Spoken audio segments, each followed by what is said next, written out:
All right. I think that we may be live on this fabulous September the 13th, officially Friday the 13th. Welcome, everyone. Give our viewers a chance to get those notifications to hop on and join us. And so, all right, welcome everyone to today's episode of Faces of First Year. It is our first one for the fall 2024 season, and we are so excited to be doing this all over again. And so, the theme for this particular semester is going to be student jobs at Pima Community College. And so if this is your first time watching one of our Faces of First Year broadcasts, welcome. This is brought to you by Pima's First Year Experience Program, and the entire goal is to connect you with the faces behind our fabulous resources that are available to our students. So for today, we are going to be talking about student tutors. Who are they? What do they do? How can they help you out? And if you like the sound of all of that, how can maybe you work as a student tutor? We're going to talk about all of that and more throughout today's podcast. If this is our first time meeting, allow me to introduce myself. I am Renee Forsyth. My pronouns are she, her, and hers, and I lead the first year experience program here for the college. I have some amazing people joining me today who I'm always excited to work with. So I'm going to ask them to introduce themselves. Ryan, why don't you get us started? Thank you, Renee. Hello, everybody. I'm Ryan Huffman. I am one of the CIS tutors over on the East Campus. And Danielle? Yeah, hi, I'm Danielle Johnson. My pronouns are she, her.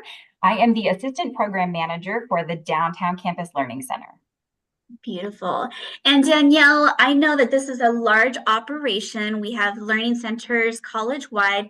Tell us more about those buckets, if you will, of who works in the learning centers. Sure. Excuse me. Every learning center, we have five of them for each campus, and then also a sixth virtual learning center. So every learning center is going to have a manager like me. We'll have support staff who kind of interact with students the most and make sure the center is operational. We have tutors at every learning center. That could be anywhere from like a dozen to over 30 tutors, all varying subjects. And then depending on the campus, our three largest campuses, Downtown, West, and Desert Vista, have content specialists in both STEM and writing. And those roles support the tutors for those subjects, as well as students and other departments. And so thank you for introducing yourselves. I also see that we have quite a few viewers for joining us. Thank you for watching live. If you all, as our viewers, have any real-time questions, feel free to ask and let those comments show in the chat box, and we'll make sure to answer and address those live throughout today's podcast. All right, so let's dig into it. Ryan, for those who may not know, what is the Learning Center, and specifically, what is tutoring? How would you describe it? So, tutoring is an amazing resource that we have here at Pima, where you can meet with somebody who's already gone through some of the courses that you're currently going through and is able to kind of help give you more personalized guidance and help. Where whenever you're going through the content, it's all designed to be very generic. Some things may not make full sense to you. It all depends. So when you come to tutoring, you get to meet, like with me, for instance, with CIS, I've gone through the class, and then when somebody comes to me and they're like, I don't fully understand how this is working or how this functions, and I can sit down and explain to you in, a personalized way and help guide you to the next step that you need to be in and really tailor it to you and your needs. So we can go everything from how to help do study tips, using Pomodoro, stuff like that, to focusing on actual content work. And really, it's just about supporting you in your journey here at Pima. Yeah, paper reviews. I like the variety of services that the tutors do offer to support our students here at the college. Yeah, and I would just add to that that we, not only have in-person tutoring, we also have virtual tutoring. Mhm. We have the paper drop-off, like Renee talked about. We do embedded tutors. So you may be in a class where a tutor is coming to class with you. And then, tutoring can look like lots of different things when you're doing it. It can be one-on-one, it can be with a group, it could be an exam review. So that's sort of what tutoring is. And I like that you all, as was mentioned, can meet the students where they're at. So if they're more comfortable in a group setting versus maybe a one-on-one or the other way around, you can tailor that to their learning styles and needs. Awesome. All right. Well, I always like to help paint the picture with a metaphor. So, Danielle, if you were to describe tutoring, we were talking about this earlier, and you had mentioned that there's some memes that you think describe tutoring well. I'm going to let you explain that a little more. Show us what you mean. Sure, happy to. Okay, give me just one second. I'm just going to share my screen. Okay. Okay. Do you guys see my meme? Mm-hmm. Okay. So yes, this is one that we made for the Learning Center. So I don't always ask for help, but when I do, I go to the Learning Center. And we feel like that really is a good description, right? Like we do honestly have quite a few students that come in every day. It's just like where they study. And then students who also get tutoring every day, but most students are not using it every single day. So it's like, it's just here when you need it. I don't always ask for help, but when I do it at the Learning Center. Mm-hmm. We have this one. So, Drake, he would not like to get stuck studying by myself, right? That's never fun. You can't figure out where your roadblock is, so you can't overcome it. So the better option to that would be to meet my study group and a tutor at the Learning Center. And then this one is sort of more from like a staff and tutor perspective, because we feel like we're just constantly sort of, telling students like, come see us, come see us, come see us early in the semester and often during the semester. So this is Bernie Sanders just saying again, I am once again asking you to. I love it. I think those are fantastic memes to summarize it all. Yes, early and often. I think those are two key words when it comes to, when to use the tutoring services along those lines. In fact, let's get into that when question, if you will. So, Ryan, when do you think a first year student should participate in tutoring and get started with it? So, the one thing that I keep trying to go after is early and often, like we've already said. So don't wait until the last minute when the pressure's on, everything's overwhelming. We're not a get out of jail free card. Not everything's just magically going to happen. So, but if you come to us early, we can, help you kind of keep that path and plan going throughout the entire semester. And when crunch time does happen, if you've met with us several times, we've learned you and your study habits and how you operate. And so when it matters and all that pressure's on and you got finals in all your classes, we're able to be a lot more efficient with how we cooperate together to get you to that next space, as opposed to trying to figure out, our interactions, how we deal with each other, et cetera, while we're dealing with kind of that mountain. So early and often is definitely a great way to do it. Um, Mhm. and then do you have anything to add, Danielle? Yeah, I'll just share my screen again. We're talking about when to meet with us. So I have a flyer for when our locations are open. Um, and there's a lot of information here, but essentially, so like I said, we have 6 locations. The important things to sort of point out here, most locations have or all have shortened hours on Fridays. And then not all locations are open on Saturdays, but virtual learning is open on Saturdays. So is the downtown campus and the Desert Vista campus. And then we do try to keep some evening hours during the week. So like quite a few of our campuses are open until 6 or 7 at night. And then we all open fairly early, 7:30 or 8 or 9. Mhm. And in addition to the college-wide learning centers, I think it was briefly mentioned earlier, but there's also the virtual option, as well as an online supplement tool called NetTutor. Tell us a little bit more about that.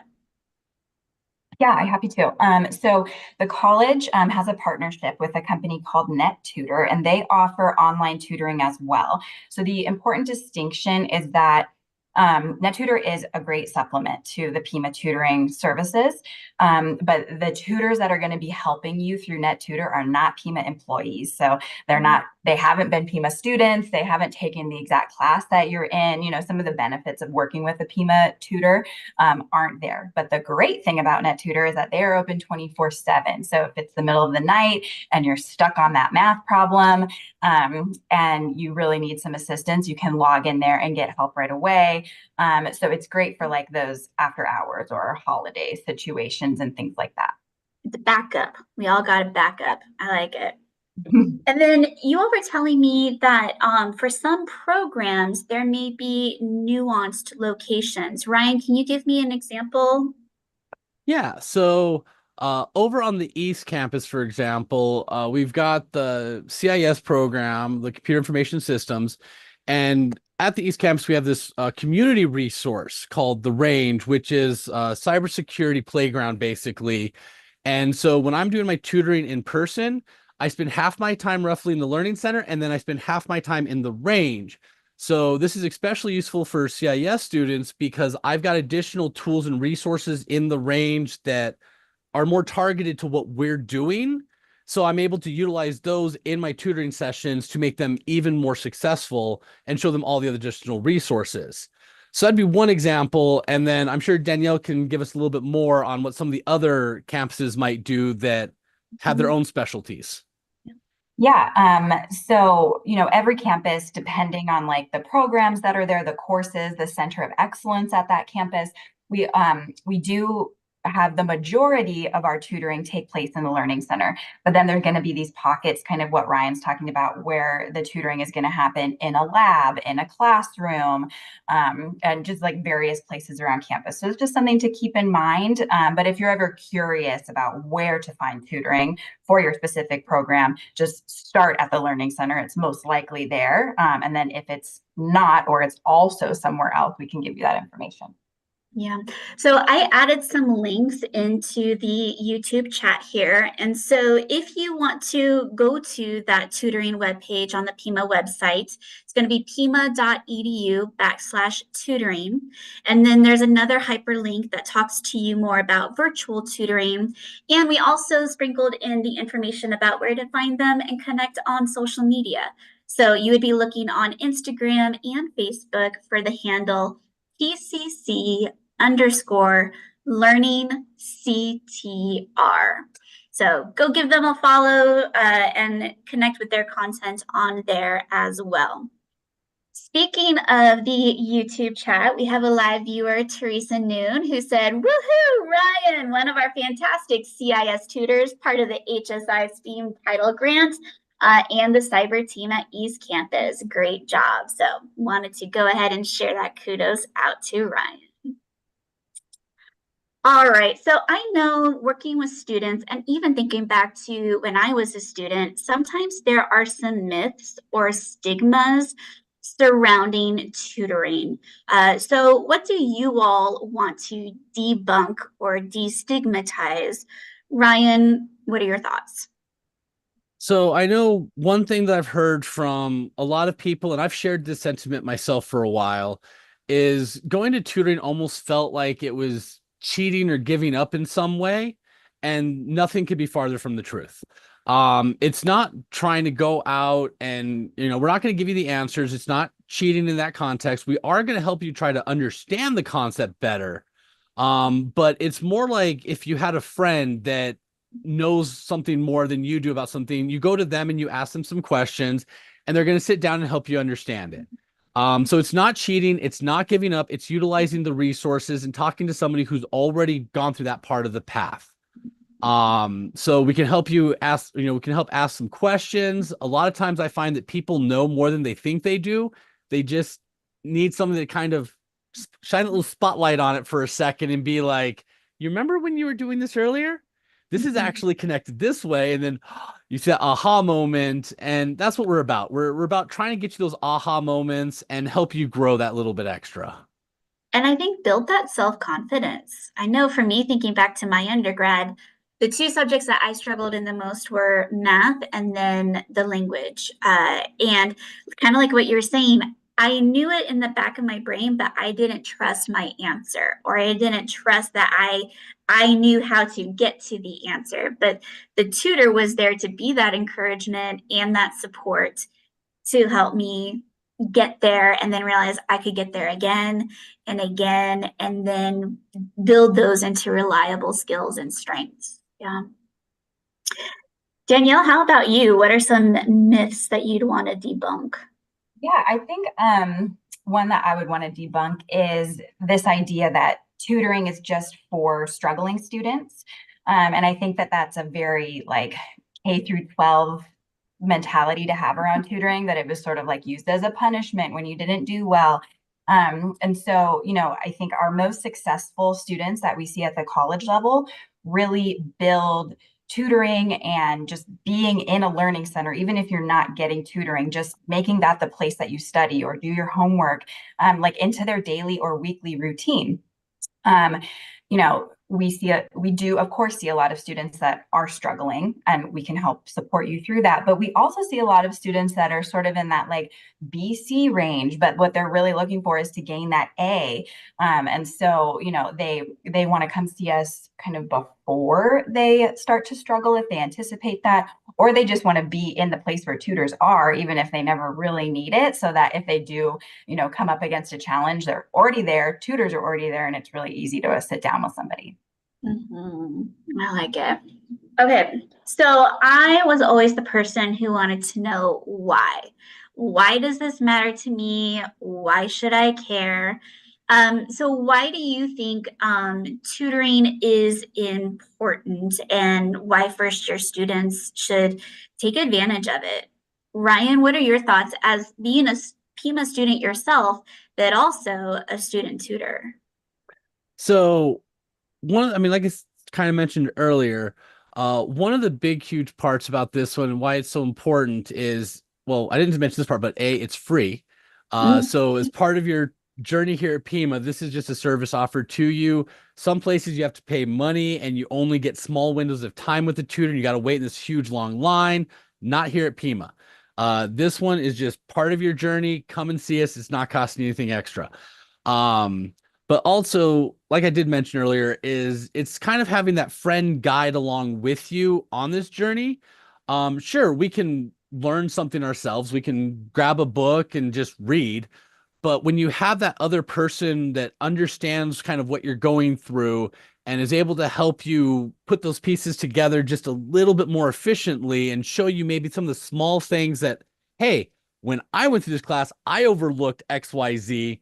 But I found out later that this was really important. Having something that can kind of show you those small subtleties can be infinitely value on the long-term journey that you're making. So Mhm. somebody who can help you sit down and figure out some study techniques that work for you. All these things are incredibly valuable, and we're not going to get them by being in an isolated bubble. We got to go out there. We got to interact with some other people. We got to get some other perspectives, and that's what's going to help us grow even better. Love it. Danielle, what are your thoughts? Why does this matter? Why should first year students take advantage of tutoring? Oh, so many reasons. So, we've talked a lot about tutoring specifically today, and that is so valuable for all of the things that we've already said. But learning centers in general also have many other resources, right? So, I've talked about like it's a place to study. Depending on the campus that you're at, we may have private study rooms that you can reserve if you need that as well. Some campuses, the learning center is the location of the computer commons. Some also share the same space as the library or are really closely located to the library. So it's like this one-stop shop for resources that are going to help you be successful. And that is really not just like me saying that. We have proven data that shows that students at Pima who just step foot in a learning center are more successful than those that don't. And then the ones that, receive tutoring, even more successful. But so I just say that like to say, I'm not just saying that. We really have the numbers to back that up, that participating in a learning center and becoming part of that community, it will help you be successful at Pima. So yeah. Well, and I think since one of our focuses in this conversation was, the tutors who are students, it's a student job. I always say there's something magical that happens in that peer-to-peer conversation. And, sometimes hearing it from faculty or staff, even though they know their stuff and they care for our students, we care for our students, when they hear the same message from a peer, a student who's walking the same shoes, going through the same experience and journey, it tends to stick a little bit more, but then also, to Ryan's point, makes sense and shift into a different focus and a lens of, oh, aha, I got it. So that's one thing that I think is really neat about how in the tutoring or learning centers with the tutors, there's both those, full-time employees, but also the student tutors who are have that experience and insight as well. Just curious, if someone was wanting to apply, go for it. That's what you're already asking. But what I was gonna say too, besides just how to apply, is so many of our tutors became our tutors because they first started in the Learning Center getting tutoring. So you may think like, I couldn't ever be a tutor. I don't have a good enough grasp on any subject. Not true. So, I think that there's this like beautiful progression that happens with our students who come in to utilize tutoring and then become really comfortable there. And then all of a sudden they're like taking this like peer lead role in their classes, and then they apply to be a tutor. And so it's a very cool thing to see, and we see it quite often. As far as how to apply, on the Pima website, under the careers link at the bottom of the main Pima webpage, every campus posts their own tutoring job posts. So if you're looking for a specific campus that you want to work out, you can look there. Or if you're like, I don't really care about the campus, I just like want to see what's available, you could apply to any or all of them. We typically do the most of our hiring, leading up to semesters, because we want to be prepared when a semester starts. But occasionally we do hire during the semester if we have a need. So, if you're interested, you don't have to wait until a specific time of year. I like it. Ryan, is there anything you wanted to add? Yes. So there's something that I caught that we kind of glossed over without going into detail.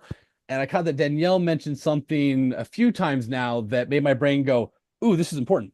The difference between in-person and virtual tutoring. There's a huge difference in format between those two. So Danielle's mentioned a few times about people that go into the Learning Center, even if they don't necessarily need tutoring, because in the Learning Center, we have a whole bunch of tables that you can sit at. You sign in the front desk, you get this kind of flag, and you can sit there and study on your own. And when you have an issue, you flip the flag up and the corresponding tutor comes over, will help you out. We put the flag back down, you go back to your studying, we go back to our thing. And so it's very much kind of at your pace, and you just kind of get the little bit of help when you need it. I've seen plenty of people that come in, they sit at their table or whatever, and there's several sessions where they never asked for any help from a tutor, but they appreciate being in the environment that has that kind of energy, where the energy is set for focus and study. With the virtual tutoring, you set up an actual appointment, and then you have a specific block of time with that tutor. And so like that one's a really good one. Like I tell a lot of the people that are, especially my repeats, write your questions down throughout the week or whatever. And then when you meet me, we can just kind of bust through all of them. And so at that point, you have that kind of more focused attention with a tutor. And so it's really good at kind of, getting into the nitty gritty, where going to the Learning Center, sure, the nitty gritty may happen, but it's just a great environment to be in. And then you can get that spot help when you need. So both of the formats are incredibly important and useful, and kind of each one fills its own need and niche. So we're trying to provide you every opportunity that we can to help you succeed. Awesome. I love it. I could talk to the two of you forever. They are such fabulous employees here at the college. And if there's any questions that you will have watching this that we didn't cover or address, drop them in the comments here on this YouTube page or look us up in the Pima employee directory on the Pima website. You can also always send an email out to the FYE inbox. I'm going to direct that to our peer mentors, which is going to be cu-mentors@pima.edu. And then we can connect you with Danielle or Ryan or any other resource that you need at Pima Community College.